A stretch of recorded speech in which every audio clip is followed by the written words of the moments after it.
Bismillahirrahmanirrahim. Assalamu alaikum dear students. I am Feroz Shah from QCA and we are going to discuss the physics MCQs of online QCA Sunday test 2022. So first question जो है physics portion का question number 125.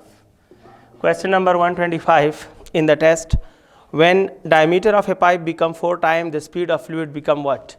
तो देखो diameter को इन्होंने कहा है कि 4 टाइम्स, स्पीड पे क्या असर पड़ेगा? The solution relation is speed in a fluid in pipe is inversely proportional to square of diameter. याद रखें कि speed of fluid in a pipe is inversely proportional to square of diameter. Therefore अगर diameter double हो जाए, हम इधर 2 लगा दें, 4 टाइम हो जाए तो हम इसको 4 लगा देंगे और 4 का स्क्वायर 16 बन जाएगा। हिंस ये होगा 1/16। The inverse relation with square of diameter implies that speed become 1/16। Option D is correct. 1 to 5 में ऑप्शन डी ठीक है। 1 to 6 is under discussion. Question number 1 to 6 mean what will be the angular displacement of a body starts rotation with 5 revolution per second after 4 second। तो भाई question में आपको time दिया गया है 4 सेकेंड्स। स्टार्ट्स का मतलब है कि इनिशियल एंगुलर वेलोसिटी 0 होगी। फाइनल एंगुलर वेलोसिटी इन्होंने दी है 5 revolution per second. It mean that final angular velocity is 5 और रिवॉल्यूशन की जगह हम 2 पाई रिप्लेस कर सकते हैं, तो 2 पाई पर second. Therefore final angular velocity will become 10 pi radian per second. आपसे कह रहे हैं कि एंगुलर डिस्प्लेसमेंट मालूम कीजिएगा, थीटा मालूम करें। हमारे पास एक सिंपल सा इक्वेशन है और वो है जनाब कि theta is equal to omega I T plus half alpha T square. इस इक्वेशन में वैल्यूज पुट करते हैं तो theta is equal to omega I 0 है, देयरफॉर ये पूरा टर्म 0 हो जाएगा। हाफ की जगह हाफ आ जाएगा। एल्फा की जगह हम रिप्लेस कर सकते हैं omega F minus omega I divide by T multiply by T square. एक टी को कैंसिल कर देगा। So angular displacement theta will be equal to half की जगह हाफ आ जाएगा, ओमेगा एफ की जगह आता है 10 pi minus 0 divide by T cancel हो गया तो लिखें मत, मल्टीप्लाई बाय टी एक है तो 4। Therefore 10 4s are 40 pi divide by 2। The correct answer is 20 pi and hence the correct answer is option C. 126 में हमारे पास आंसर आता है option C. 127 I am discussing question number 127 और इसमें है कि if we turn on a fan and it revolves with 2 radian per second square, what will be the angular speed after this time. Question का data आपको given है कि अगर किसी फैन की एंगुलर एक्सेलरेशन हो 2 रेडियन पर सेकेंड स्क्वायर, अगर ये फैन 10 सेकेंड्स तक रिवॉल्व करता रहे तो आपसे कहा गया है कि ये बता दे कि इसकी एंगुलर स्पीड आफ्टर 10 सेकेंड क्या होगी और स्टार्ट्स मीन्स के इनिशियल एंगुलर वेलोसिटी 0 होगी। आप इस पर इक्वेशन अप्लाई कर सकते हो कि V F omega F is equal to omega I plus alpha T. इसमें वैल्यूज पुट करें। ओमेगा एफ आप मालूम करने जा रहे हो, ओमेगा आई 0 है। एल्फा की जगह आपको वैल्यू दी गई है 2 और टाइम है 10 जनाब, it is 20 radian per second. हमारे पास क्वेश्चन नंबर 1 to 7 का आंसर आया है 20 radian per second. Option A बिल्कुल ठीक है। Question number 1 to 8 is under observation और इस क्वेश्चन में कहा जा रहा है कि tangential acceleration of an electron in first hydrogen orbit is. तो भाई सिंपल लॉजिक है इसका, टेंजेंशियल एक्सेलरेशन हमेशा 0 होता है इन यूनिफॉर्म एंगुलर मोशन। जैसा कि आप जानते हैं कि यूनिफॉर्म एंगुलर मोशन में टेंजेंशियल एक्सेलरेशन नहीं होता। यूनिफॉर्म एंगुलर एक्सेलरेशन उसको बोलते हैं जिसमें स्पीड ना बढ़ता है ना कम होता है। और आप सब जानते होंगे कि first orbit of hydrogen atom में इलेक्ट्रॉन का स्पीड ना बढ़ता है ना कम होता है, उस ऑर्बिट में इसका स्पीड कांस्टेंट रहता है, which shows that its motion is uniform angular motion and uniform angular motion में सिर्फ centripetal acceleration होता है, tangential acceleration नहीं होता। So therefore AT is 0 and option A is the correct option. Question number 129. 129 question says moment of inertia of a sphere of 2 kg and 2 meter diameter is। आपको मास मिला है जनाब 2 kg आपको diameter मिला है 2 metre, यानी रेडियस आप 1 metre use कर सकते हो। आप moment of inertia of sphere मालूम करें तो आप जानते हैं moment of inertia of sphere is 2/5 mr square, 2/5 mr square. So therefore we can replace it 2/5 की जगह 2/5, मास 2 है और r 1 स्क्वायर, ये कैंसिल, सॉरी 2 2s are 4 बन जाता है, तो 4/5 is the correct answer and hence इसमें करेक्ट ऑप्शन जो होगा वो ऑप्शन ए ठीक है। I am discussing question number 130 in the given test, और ये है जनाब during free fall of a body, free fall के दौरान कौन सा ऑप्शन ठीक है। तो जनाब आप सब जानते होंगे कि फ्री फॉल में रियल वेट यानी W 0 नहीं होता, बट एपरेंट वेट यानी T 0 होता है। सो ऑप्शन बी ठीक है। अगर आप इक्वेशन से एंटरटेन करना चाहते हो तो apparent weight is equal to आप जानते होंगे mg minus ma, but for free fall जब बॉडी फ्री फॉल करता है तो उसका एक्सेलरेशन g के बराबर हो जाता है और mg कैंसिल हो जाते हैं, हेंस एपरेंट वेट 0 होता है। और फ्री फॉल में रियल वेट 0 नहीं होता। अगर रियल वेट 0 होता तो ये बॉडी ज़मीन की तरफ फॉल ही कैसे करता। इसका फॉल करना इस बात का सबूत है कि रियल वेट है लेकिन एपरेंट वेट 0 है, उस वेट का उस पर असर नहीं हो रहा। 131 question under mark is 131। mr omega square represents what? mr omega square represents centripetal force। आप सबको इसका इक्वेशन मालूम होगा और हमारे पास इसका ऑप्शन है बी, ऑप्शन बी ठीक है। If you want a link of solution then it is, सब जानते हैं, आप बचपन से जानते होंगे centripetal force mv square over r है, बट v की जगह आप r ओमेगा लिख सकते हो तो r square omega square by r हो जाएगा, r और r square cancel, mr omega square is the link of given question. Question number 132 under mark 132 को देखिए जनाब। Correct form of relation between linear and angular velocity is, linear velocity is equal to omega cross r, ये correct form है, बाकी सारे options गलत हैं जनाब। तो करेक्ट ऑप्शन है 132, करेक्ट ऑप्शन है 132 इन क्वेश्चन नंबर 132। 132 में ऑप्शन बी ठीक है।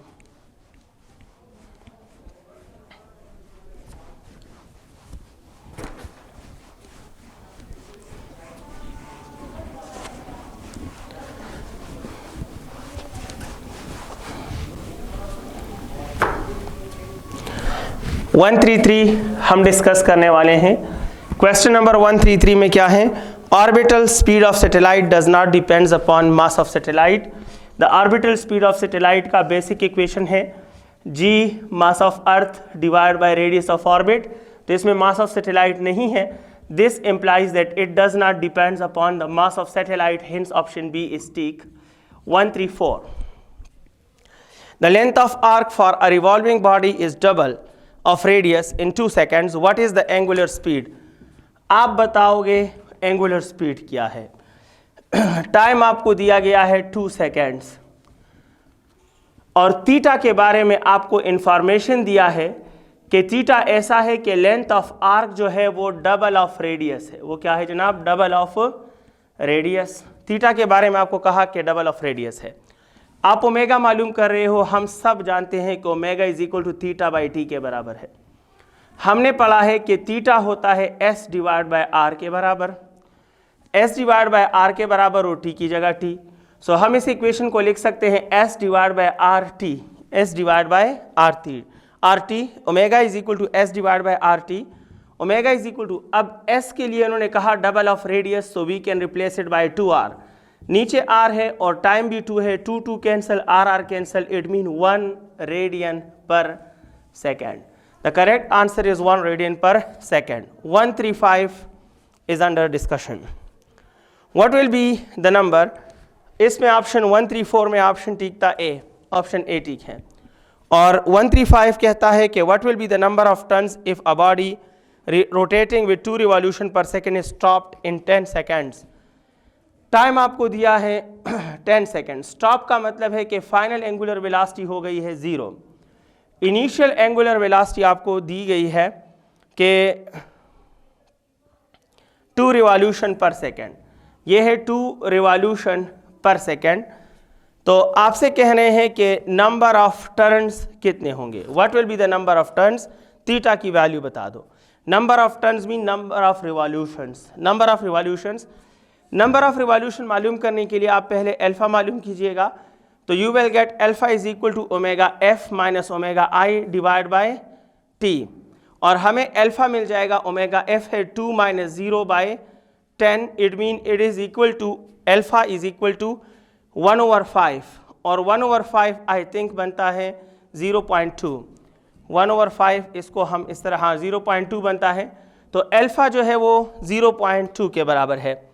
आप थीटा मालूम कर रहे हो, आप एक इक्वेशन यूज़ कर सकते हो कि theta is equal to omega I T plus half alpha T square, omega I T plus half alpha T square, it mean theta is equal to omega I तो 0 है जनाब, ओमेगा एफ 0 है sorry, तो आप इस equation से use ना करें इसको सॉल्व करें इस इक्वेशन से कि 2 alpha theta is equal to omega F square minus omega I square. 2 की जगह हम 2 लेंगे, अल्फा की जगह माइनस 0.2 आ जाएगा। माइनस 0.2 इसलिए आएगा क्योंकि ये स्टॉप्ड है, और जब एंगुलर मोशन कम होगा तो एंगुलर एक्सेलरेशन हम नेगेटिव लेंगे। ये माइनस 0.2 होगा, omega F 0 square minus omega आई जो है इन्होंने दी है जनाब 2 रिवॉल्यूशन पर सेकेंड, तो ये स्क्वायर हो जाएगा। इट मीन हमारे पास जो आंसर आ रहा है माइनस 0.4 इज इक्वल टू -4 और इसके साथ इधर थीटा है, तो minus 0.4 theta is equal to -4, minus और माइनस आप इसमें कैंसिल हो जाते हैं, theta is equal to 4 divide by 0.4। आप इससे सॉल्व करें, जो कुछ भी आंसर आता है वो आंसर आपका ठीक होगा। सोल्यूशन मैंने आपको बता दिया। क्वेश्चन नंबर 136 में क्या आता है, if T is equal to W the body will pauses, यानी जब एपरेंट वेट रियल वेट के बराबर है तो ये तब पॉसिबल है जब बॉडी का एक्सेलरेशन क्या होगा, 0। आप ये किसी भी इक्वेशन से वेरीफाई कर सकते हो।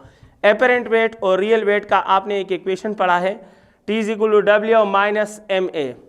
तो देखो टी और डब्ल्यू तभी इक्वल आएंगे जब ये टर्म 0 होगा, और इस टर्म को 0 करने के लिए मास तो कभी 0 नहीं हो सकता, लिहाजा एक्सेलरेशन का 0 होना क्या है, लाजमी है। अगर आप कहीं भी चाहते हो कि एपरेंट वेट और रियल वेट आप इसमें इक्वल हो जाए तो इस टर्म को 0 करना लाजमी है, but this term can be 0 not on the basis of mass but can only be 0 on the basis of acceleration. So the required condition is कि जब टी डब्ल्यू के बराबर है तो एक्सेलरेशन का 0 होना लाजमी है। एंड हेंस कौन सा ऑप्शन ठीक है, 136 में हमारे पास ऑप्शन ठीक है ए, ऑप्शन ए ठीक है। I am discussing question number 137, और 137 जो है हमारे पास क्या है, correct equation among the following is, तो theta is equal to R S गलत है, S is equal to R theta ठीक है, W is equal to R V गलत है, V is equal to R omega होना चाहिए, A is equal to R alpha बिल्कुल ठीक है, ऑप्शन सी ठीक है, ए is equal to R alpha mathematically ठीक है। 138 में क्या है, for a rolling sphere the ratio of rotation and total kinetic energy is, इसको सॉल्व करते हैं ऊपर से। 138 को सॉल्व कर रहे हैं, कहते हैं कि स्फीयर के लिए रोटेशनल काइनेटिक एनर्जी और टोटल काइनेटिक एनर्जी का रेशो बता दीजिएगा। तो हमें वैल्यू पुट करनी पड़ेगी और सॉल्व करना पड़ेगा। This ratio is equal to rotational kinetic energy बराबर होती है हाफ आई ओमेगा स्क्वायर के, और टोटल काइनेटिक एनर्जी बराबर होती है half M V square plus half I omega square, यानी ट्रांसलेशनल और रोटेशनल काइनेटिक एनर्जीज का सम। आगे बढ़ते हैं, इट्स इक्वल टू, देखिए 1/2 इसमें भी है, 1/2 इसमें भी है, 1/2 इसमें भी है, तो कॉमन लेकर कैंसिल हो जाएगा।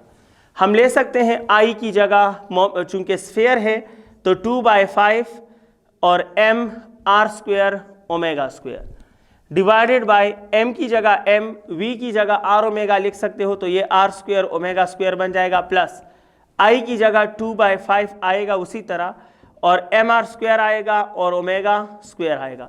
देखो M R square omega square, M R square omega square, M R square omega square, in नीचे कॉमन ले लें तो ऊपर के साथ कैंसिल हो जाते हैं।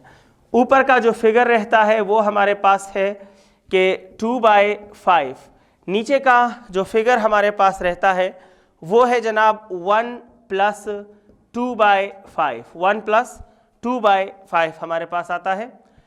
हम वैल्यू पुट कर सकते हैं 2/5 डिवाइडेड बाय इसका एलसीएम क्या होगा, इसका एलसीएम आएगा, देखते हैं इधर 1/2 भी है हमारे पास, इधर हमारे पास 1/2 mv² है। और आप इसी तरह सॉल्व करें, इसको ओपनली सॉल्व कर लेते हैं, पहले ये बार की सब रिमूव कर लेते हैं ताकि आपको सही समझ आ सके।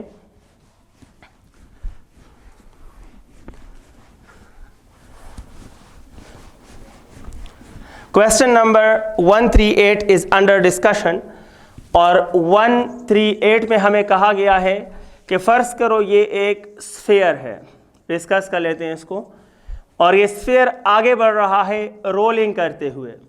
तो आप जानते हो कि जो बॉडी रोल करता है उसमें एक ट्रांसलेशनल काइनेटिक एनर्जी होती है और एक रोटेशनल काइनेटिक एनर्जी होती है।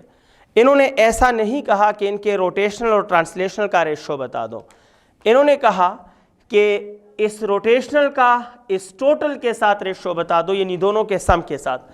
तो हम कहेंगे जनाब कि rotational kinetic energy divide by total kinetic energy, इसको हम लिख सकते हैं rotational kinetic energy divided by translational kinetic energy plus rotational kinetic energy. Translational kinetic energy plus rotational kinetic energy, यह हम लिख सकते हैं।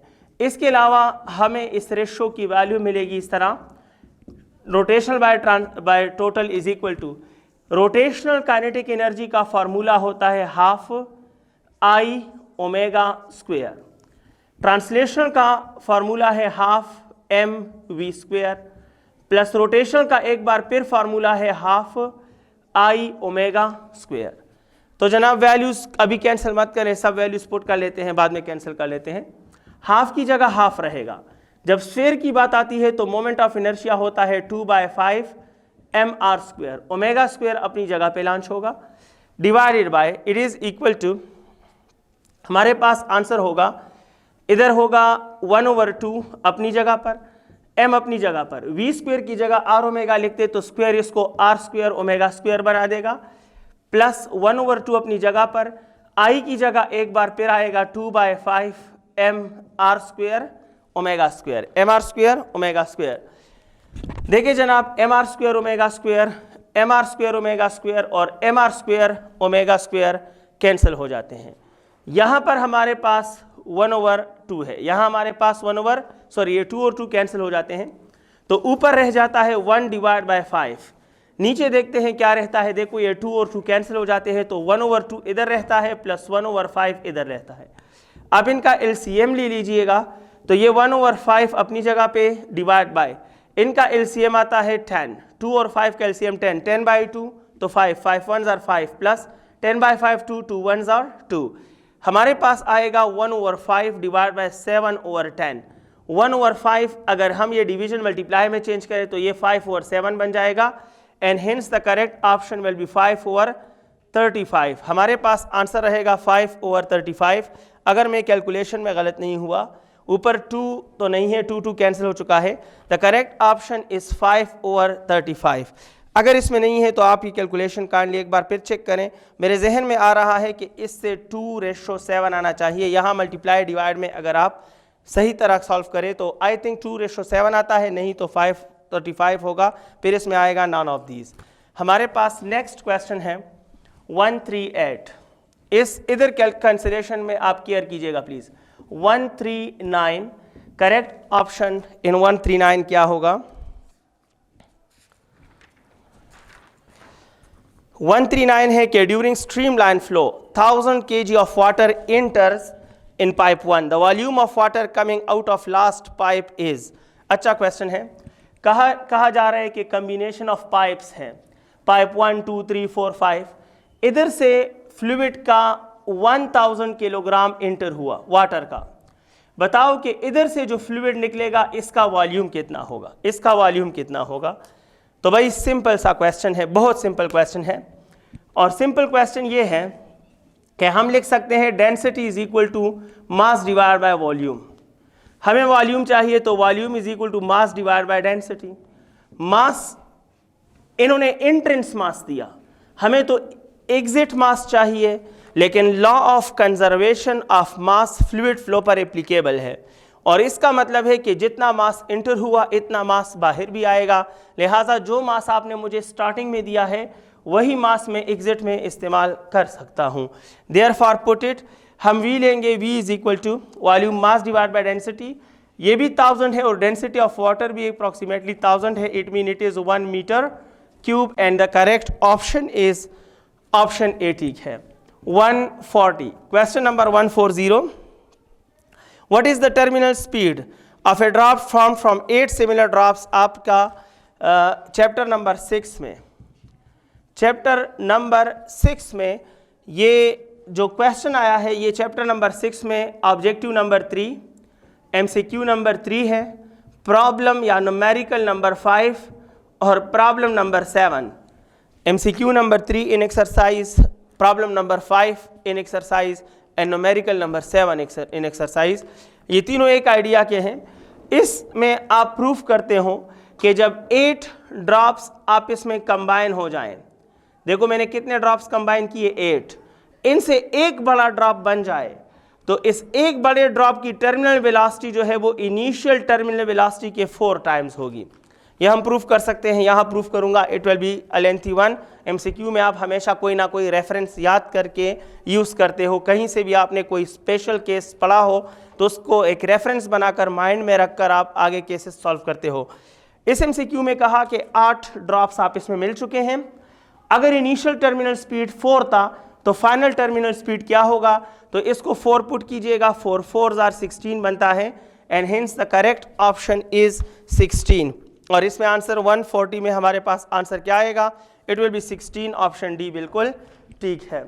Let me solve question number 141 for you.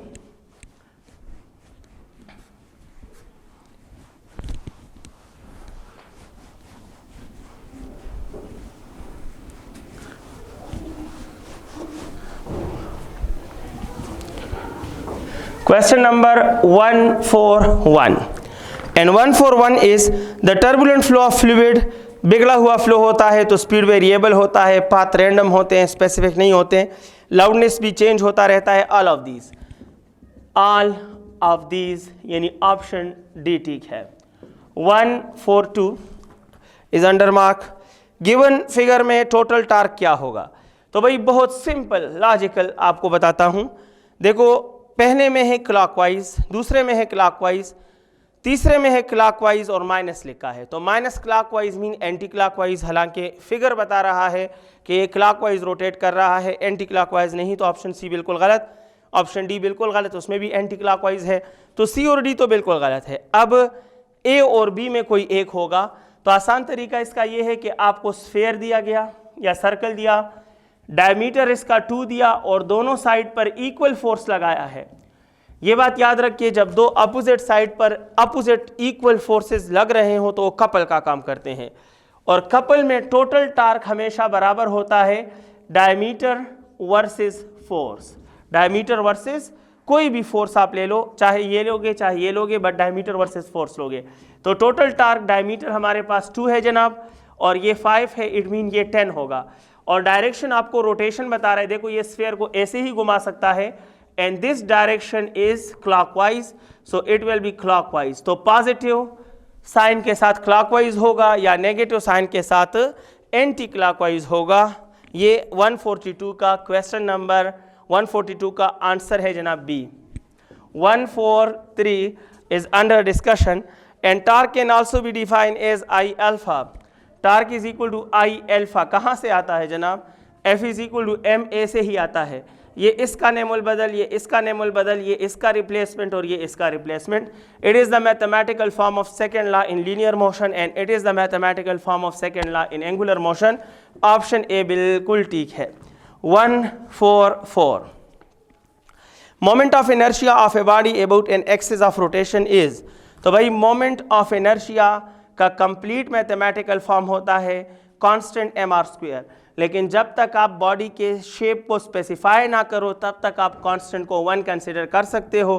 Therefore mr² is the correct option and option B ठीक है। 145 is under my pen and that is if 2 balls are hanging vertically and air is blown very fast in between them, यहाँ पर एक ball लटक रहा है, यहाँ पर एक बॉल लटक रहा है। अगर कोई यहाँ खड़े होकर तेजी के साथ एयर पास करे इससे, यहाँ पर दो बॉल मेरे सामने लटक रहे हैं और दरमियान में मैं काफ़ी तेज़ पूंछ मारूं, तो याद रखना ये बॉल आपस में अट्रैक्ट होने लगेंगे। उसकी वजह यह है कि जब हम इधर एयर ब्लो करते हैं तो यहाँ स्पीड ज़्यादा हो जाता है, और बर्नौलीज़ इक्वेशन के मुताबिक जहाँ स्पीड ज़्यादा हो जाता है वहाँ से प्रेशर जो लगता है वो कम लगता है। तो बाहर से प्रेशर ज़्यादा होता है क्योंकि वहाँ हवा का स्पीड कम होता है, और ज़्यादा प्रेशर से कम प्रेशर की तरफ एक फोर्स डेवलप होता है, लिहाजा ये एक दूसरे के क्लोज आएंगे and they will attract each other and 1 4 5 में move towards each other mean के ऑप्शन बी बिल्कुल सही सलामत है जनाब। Question number 146 is under discussion. एक पर्सन है रेलवे ट्रैक पे खड़ा है, जब ट्रेन उसके सामने से तेज़ी से गुजर जाए तो वो उसके पीछे गिरना फील करता है कि मैं इसे गिर रहा हूँ इसके पीछे। उसकी वजह क्या है? सिंपल वजह यह है चेंज इन प्रेशर। मेरे सामने हवा के मॉलिक्यूल है, मेरे पीछे हवा के मॉलिक्यूल है, तो आगे और पीछे से प्रेशर इक्वल है तो मैं स्टेबल हूँ। जब कोई फास्ट मूविंग ऑब्जेक्ट मेरे सामने से गुजरता है तो वो इधर मौजूद एयर को कोलिजन से टकराने से क्रश करके फेंक देता है, तो यहाँ से जो प्रेशर मुझे पीछे की तरफ लग रहा था वो ख़त्म हो गया, लिहाजा पीछे से जो प्रेशर है वो मुझे आगे या ट्रेन के पीछे गिराने की कोशिश करेगा और मुझे ऐसा फील होगा। So the actual reason is change in pressure, but the indirect reason is a fast moving object in front, the speed of the train भी कह सकते हो। इन ऑप्शंस में कोई ऐसा ऑप्शन नहीं है, लिहाजा none of these is best. Gravitational attraction का इससे कोई ताल्लुक नहीं है, हाई स्पीड है, सॉरी हाई स्पीड आप कह सकते हो। Vibration due to train, vibration बिल्कुल गलत है, नन ऑफ दीज गलत है जनाब। जब तक हाई स्पीड होगा, high speed of train mean low pressure, और लो प्रेशर मीन के पीछे से प्रेशर ज़्यादा होगा, आगे प्रेशर कम होगा। So therefore I will prefer option B and hence the correct option is option B बिल्कुल ठीक है। 147, अगर हाई स्पीड ना होता फिर हम नॉन ऑफ दिस प्रेफर करते। The torque in a spinning sphere is 10 Newton meter. If the angular acceleration is 2 radian per second square, what will be the moment of inertia? तो जनाब moment of inertia होता है torque divided by I alpha। ये 10 है, ये 2 है, it means 5 kg meter square is the answer, और इसमें ठीक आंसर C है 148। The speed of efflux from half filled reservoir of height 4 meter is, speed of efflux is equal to 2gh। अब height आपको 4 दिया है, हाइट कितना दिया 4, लेकिन साथ में लिखा है हाफ फील्ड, तो 4 अवेलेबल है बट आपने लेना उतना है जितना फील्ड है, लिहाजा फील्ड हाफ है तो 4 का half mean 2।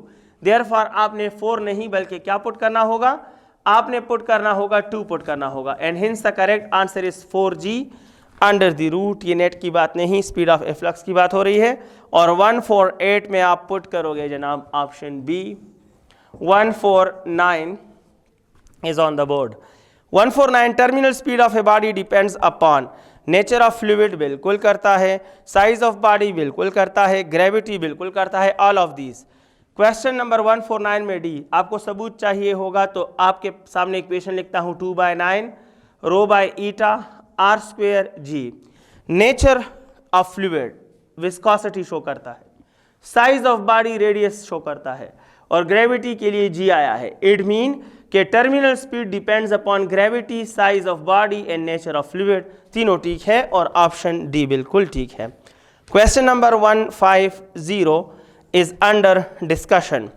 150, for the given figure satellites ratio of orbital speed is, orbit एक है, जब तक एक ऑर्बिट होगा स्पीड सेम होगा, चाहे मास m और 100 m क्यों ना हो, ऑर्बिट जब तक नहीं बदलता स्पीड नहीं बदलता, लिहाजा the ratio of speeds will be 1:1। और रीजन क्या है, because both the satellites are orbiting in the same orbit, in the same orbit revolve हो रहे हैं। I am discussing 151 and 151 क्या कहता है, the real weight of astronauts in a satellite is mg। भाई रियल वेट हमेशा mg होता है, ज़्यादातर लोग ज़ीरो ले लेंगे, बट याद रखना सैटेलाइट में एपरेंट वेट ज़ीरो होता है, रियल वेट जो होता है वो हमेशा mg के बराबर होता है। तो correct option is option B. 152 ये क्या है? Two communication satellite are separated by, तो आप जानते होंगे कि two communication satellites are separated by 120 degree, और 120 degree can be written as 2 multiply by 60। ऐसा लिख सकता हूँ।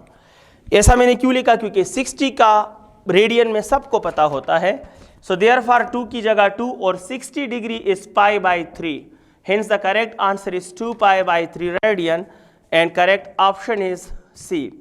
153 इज ऑन द मार्क, और ये है half rho v square dimension represents pressure. भाई बर्नौलीज इक्वेशन है pressure plus rho ji h plus half rho v square.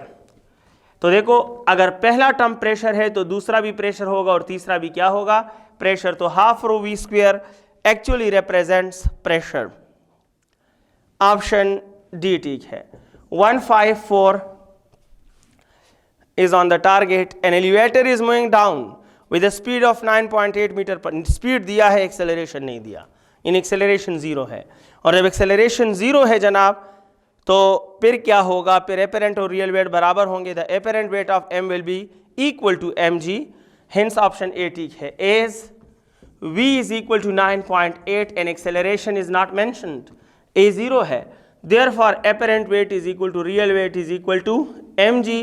Option A बिल्कुल ठीक ठाक है। 155 हमारे पास क्वेश्चन में 1.155 में है, दो सैटेलाइट्स है, एक का मास 3m है, ऑर्बिट द अर्थ, इन दोनों का मास 3 टाइम्स m है, m और 3m होना चाहिए था। Circular orbit of radius r and 3r respectively, the ratio of their speed is. तो भाई सीधी सी बात है, the ratio of speeds 1/2, radius root के साथ इन्वर्सली है, तो आप रूट ले लोगे और आप लोगे r2 बाय r1। इन्होंने कहा है कि पहला रेडियस जो है वो r है, दूसरा 3r है, तो इसकी जगह आएगा 3r अंडर रूट और इसकी जगह r root r cancel, it mean the ratio is under root 3:1, under root 3:1, और ऑप्शन बी बिल्कुल ठीक ठाक है जनाब। ऑप्शन बी बिल्कुल ठीक ठाक है।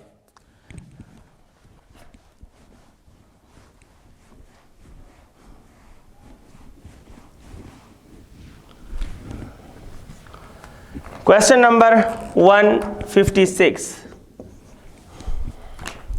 156 क्या है? When apparent weight become double, then the body moves up with a is equal to what? Upward mean t is equal to mg plus ma। ये डबल हो चुका है, आप ऐसा लिखते हैं। चलो ठीक है, इसको डबल कर दें, यानी it is 2 times of mg। Double mean 2 times of mg, it is equal to mg plus ma। हमें a मालूम करना है, mg इस तरफ ले आइएगा तो 2mg minus mg is equal to ma। 2mg minus mg is equal to ma, mm cancel, it mean a is equal to g। इसका मतलब है कि जब बॉडी ग्रेविटेशनल एक्सेलरेशन जितने एक्सेलरेशन से ऊपर जाएगा तो इसका एपरेंट वेट हमें इसके रियल वेट के डबल लगने लगेगा। और क्वेश्चन नंबर 156 में ऑप्शन ए बिल्कुल ठीक है। 157 इज अंडर मार्क। इसमें है कि एक एलिवेटर है, असेंडिंग मीन ऊपर जा रहा है विथ 5 मीटर पर सेकेंड, इंक्रीज पर सेकेंड। इंक्रीज पर सेकेंड मीन कि ये जो वैल्यू आपको दी है ये दरअसल एक्सेलरेशन की है 5 मीटर पर सेकेंड स्क्वायर। आपसे कह रहे हैं कि इसका एपरेंट वेट क्या होगा, जबकि इसका मास जो है वो 10 kg है। ऊपर जाने का मतलब है कि you have to use mg plus ma। ये 10 multiply by 9.8 plus 10 multiply by 5, it is equal to 98 plus 50 and it is 148। The correct option is option D, क्योंकि 148 ऑप्शंस में नहीं है। 158 आप प्लीज कैलकुलेशन खुद कीजिएगा, मैं रफली कर रहा हूँ। 158 the flow rate of water through a pipe is 20 metre cube per second. Okay, if area इतना है तो स्पीड ऑफ फ्लो क्या होगा? भाई सीधी सी बात है, आपको फ्लो रेट दिया है कि ये 20 है, आपको एरिया दिया, स्पीड मालूम करें, तो कितना आसान है। Flow rate is the product of area and speed. Area and speed का प्रोडक्ट 20 है, स्पीड मालूम करते हो तो 20 by area mean 20 divide by ये 4 है मेरे ख्याल में, इट मीन 5 मीटर पर second is the correct answer. और करेक्ट ऑप्शन जो है 158 में हमारे पास करेक्ट ऑप्शन होगा, ये क्या है जनाब, 5 मीटर पर सेकेंड है। ऑप्शन डी ठीक है, ऑप्शन डी बिल्कुल ठीक है।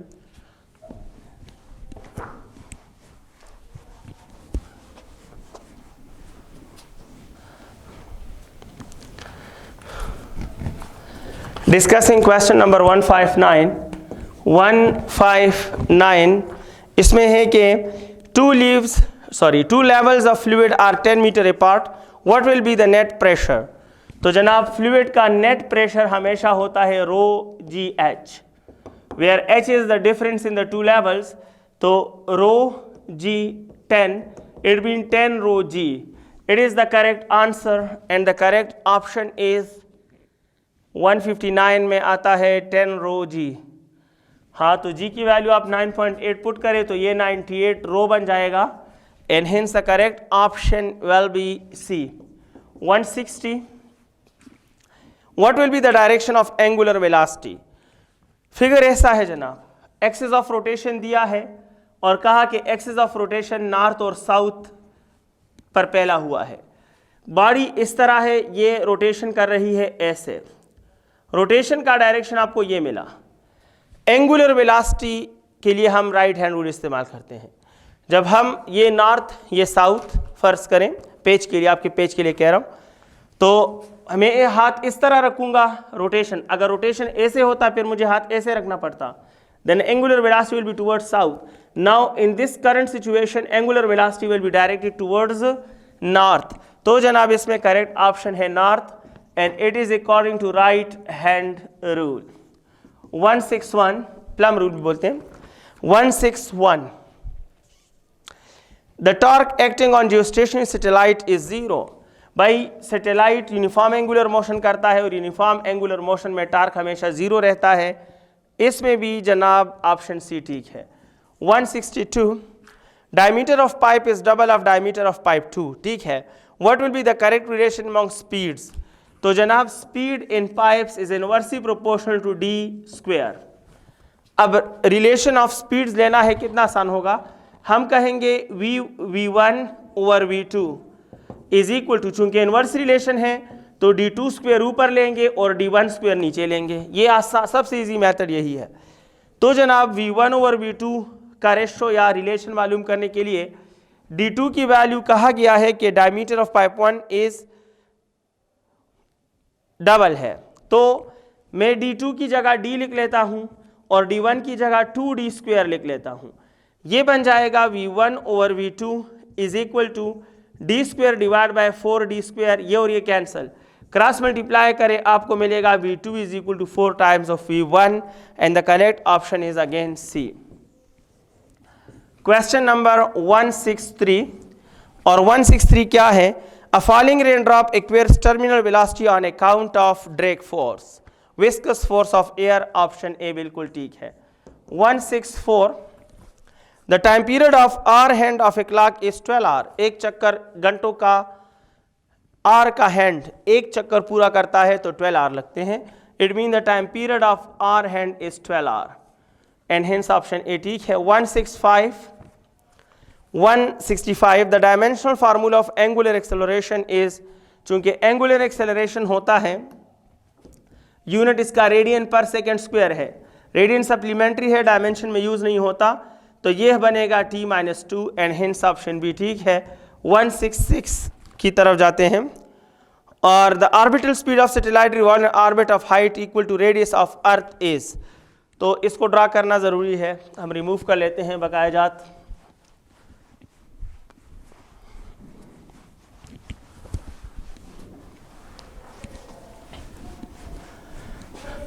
आखिरी कुछ MCQs रहते हैं, आपको जल्दी जल्दी ये बता देता हूँ। और हमारे पास है, अभी मैं डिस्कस कर रहा था 166 फ्यू MCQs आर देयर। सो कहते हैं कि फ़र्ज़ करो ये ज़मीन है, लेट अस कंसिडर इट्स अर्थ। एक ऑर्बिट है, सैटेलाइट उसमें रिवॉल्व कर रहा है। आप इसके ऑर्बिटल स्पीड का फॉर्मूला बता दें, जबकि इस ऑर्बिट की खासियत ये है कि इसका हाइट ज़मीन के सरफेस से जो हाइट है वो रेडियस ऑफ अर्थ के बराबर है, रेडियस ऑफ अर्थ के बराबर है। तो जनाब यहाँ से यहाँ तक स्मॉल आर जो है यहाँ से यहाँ तक एक रेडियस ऑफ अर्थ और यहाँ से यहाँ तक दूसरा radius of earth, it mean small r can be replaced by 2r. So orbital speed होता है gm divide by small r root. It will become g की जगह g, m की जगह m, लेकिन स्मॉल आर सेंटर से यहाँ तक r प्लस r के बराबर होगा, तो 2r, and hence the correct option is option ए 167. इसमें है linear velocity and angular velocity हमेशा 90 डिग्री पर होते हैं.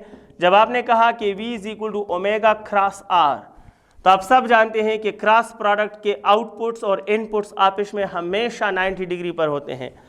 क्रॉस प्रोडक्ट के आउटपुट और इनपुट वेक्टर्स हमेशा 90 डिग्री पर होते हैं. सो देयरफॉर इनके दरमियान 90 डिग्री होगा. 167 में ऑप्शन आता है B. 168 is under discussion. If net velocity at the net velocity at two opposite points on a circle, if body is uniform circular motion में हो, ये circular motion है. Opposite point mean एक point ये है कि यहाँ पर और यहाँ पर जो velocities हैं, इन दोनों velocities की net velocity क्या होगी? बहुत से स्टूडेंट इसको एवरेज पुट कर लेंगे. एवरेज का आंसर कुछ 4r/t समथिंग आता है, लेकिन नेट का मतलब है रिजल्टेंट. एवरेज और रिजल्टेंट में बहुत बड़ा फर्क है, और रिजल्टेंट दो अपोजिट और इक्वल वेक्टर का हमेशा रिजल्टेंट क्या आता है? 0. दो अपोजिट और इक्वल वेक्टर्स का रिजल्टेंट और नेट हमेशा 0 आता है. अगर इन्होंने नेट कहा है तो 0. अगर इसके बजाय इन्होंने एवरेज कहा होता तो फिर आप यहां से यहां तक डिस्प्लेसमेंट लेते 2r, और यहां से यहां तक टाइम पीरियड का हाफ डिवाइड बाई t/2, तो इट विल बिकम 4r/t. लेकिन एवरेज नॉट नेट, नेट यहां 0 आएगा. So correct option in 168 is 0. Correct answer is 0 and correct option is A. 169 in the test. When time period of a body's angular motion is t, then angular displacement after t/2. सीधी सी बात है. Time period mean one rotation mean 360. तो half of time period mean 180 degree. Angular displacement will be equal to 180 degree and the correct answer is C. 170. इसमें क्या है? A body revolving circle the torque can work by centripetal force. जनाब centripetal force ना torque पैदा करता है और ना वर्क करता है. क्वांटिटेटिव रीजन बताऊंगा, क्वालिटेटिव बताऊंगा तो टाइम लगेगा. सेंट्रीपिटल फोर्स टॉर्क पैदा नहीं करता क्योंकि ये मोमेंट पॉइंट ऑफ रोटेशन से पास होता है, और जो फोर्स पॉइंट ऑफ रोटेशन से पास होता है उसका मोमेंटम 0 हो जाता है, टॉर्क 0 हो जाता है. सेंट्रीपिटल फोर्स वर्क नहीं करता क्योंकि ये स्पीड के साथ वेलोसिटी के साथ 90 डिग्री बनाता है, और cos 90 हमेशा 0 आता है. मैंने क्वांटिटेटिव रीजन बताए. सो टॉर्क भी 0, वर्क भी 0, and hence the correct answer in 170 is 0 0, और the correct option is A. 171 जनाब ये क्या है? The angular speed of a body revolving with time period of 4 second is. तो जनाब टाइम पीरियड 4 सेकेंड है, आप एंगुलर स्पीड बता दें. एंगुलर स्पीड मालूम करने के लिए हम लेंगे θ/t. थीटा चूंकि एक चक्कर के लिए ले लेते हैं तो 2π बन जाएगा, और एक चक्कर के लिए टाइम पीरियड t बन जाता है, सो 2π/t बन जाता है. और देखते हैं 4 सेकेंड टाइम पीरियड है तो ये 2π/4 बन जाएगा. इट मीन के π/2 बन जाएगा. द करेक्ट आंसर इज π/2, और ऑप्शन सी बिल्कुल सही है. 173 इज अंडर डिस्कशन. एक बॉडी है rotate with constant angular momentum of this one. The torque acting is. Torque होता है change in angular momentum by t.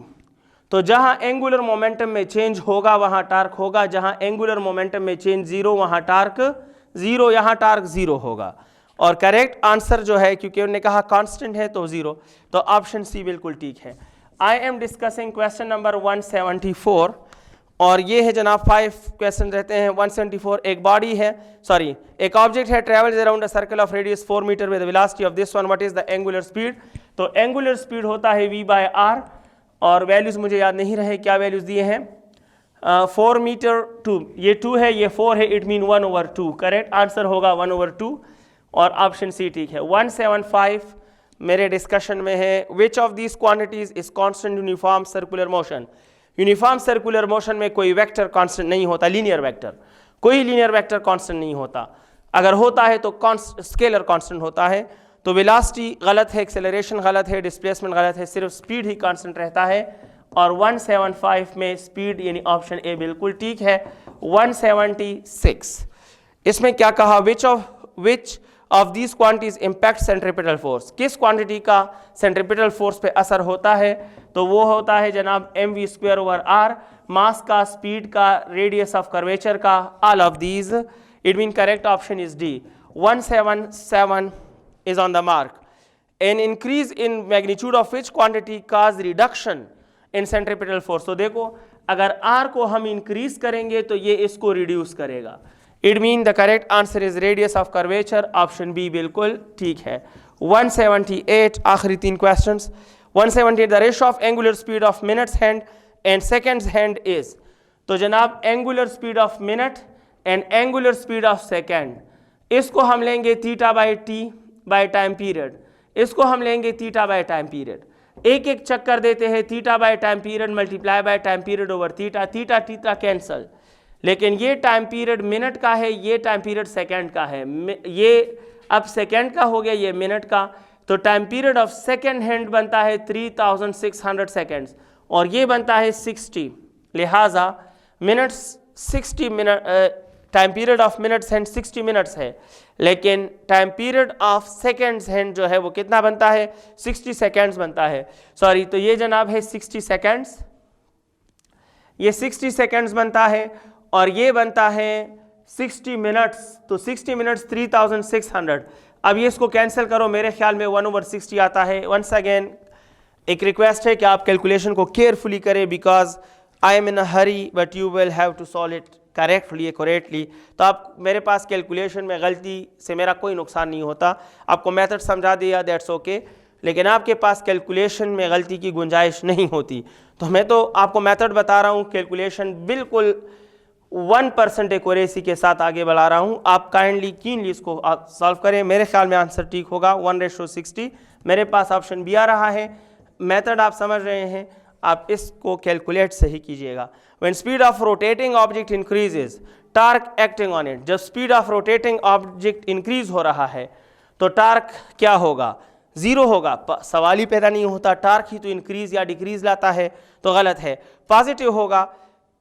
हमें अक्सर लोग कहते हैं इंक्रीज है तो पॉजिटिव होगा, याद रखना टार्क पॉजिटिव होता है जब ये एंटी क्लॉकवाइज हो और नेगेटिव होता है जब ये क्लॉकवाइज हो। तो इंक्रीज क्लॉकवाइज में भी आ सकता है, एंटी क्लॉकवाइज में भी, it mean both B and C, तो ऑप्शन डी बिल्कुल ठीक है। Last question of the test 180 और ये है जनाब the ratio of torque and angular acceleration is, तो टार्क और एंगुलर एक्सेलरेशन का रेशियो हमेशा मोमेंट ऑफ इनर्शिया के बराबर होता है, ऑप्शन ए ठीक है। Thank you very much, wish you all the best, अल्लाह हाफिज़।